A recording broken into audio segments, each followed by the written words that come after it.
Hello, Catherine. As you can see, I got my new computer.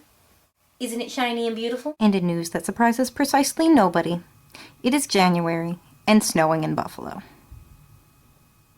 I have to commend your admirable efforts in the Saltine Challenge. I am sure that your Latin was flawless. Unfortunately, I cannot tell because my Latin is terrible, a result of years of neglect. As a matter of fact, the one and only F that I have ever received was in Latin. And to my eternal shame, this is not a result of non-mastery of the subject, as more just non-showing up. Despite the fact that I actually enjoyed the class.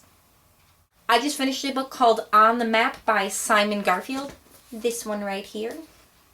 It explores maps, the history of maps, how maps shape our histories and the way we conceive those histories, how we conceive our world and our place in it. It's fun, entertaining, and thoroughly satisfying to the cartography nerd that you never knew you were, because if you weren't one before, you will be by the time you finish this book. Garfield's enthusiasm is infectious, and not in a plague-y, death-y, pathogen-y sort of way, in an awesome way. It may not be the most exhaustive or scholarly of introductions, but it is fun.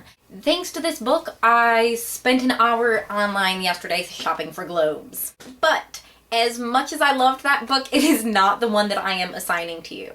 I know, after all that talk. The book that I am picking for you is Margaret Atwood's Handmaid's Tale. I actually read it for the first time not all that long ago, and I really enjoyed it. Atwood really knows how to craft a sentence, which is really one of my main requirements for a book. But this book's merits do go far beyond the simple sentences of it.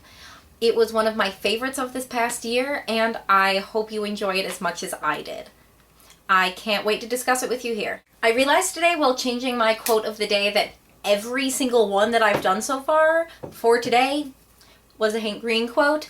So it's been less of a quote of the day board and more of a Hank Green appreciation board, which there's nothing wrong with. He really is one of my biggest heroes. One of my most prized possessions is the poster that he signed. He's generally just awesome, always reminding me to be in awe of the universe. But I figured I would switch it up a bit today, so I picked one of my favorite quotes from the book I have assigned you. It is on page 56. Ignoring isn't the same as ignorance. You have to work at it. I just realized that there is still one of my favorite Hank quotes in this video. I made a wallpaper. No edge! Also, you should join me on Goodreads. I've been using it to keep track of my reading, and I love it. I have found that it somehow actually gets me to read more, which I didn't really think was possible. But hey, one of my favorite aspects of it is the social aspect to it. You have friends on there, and you can see what they've been reading, what they thought about it, and that's how I get most of my book recommendations, from friends, so it's a great part of it. Unfortunately, I currently have only one friend, so join me. It'll be awesome. And that's about it for today. I will see you soon. It's still snowing.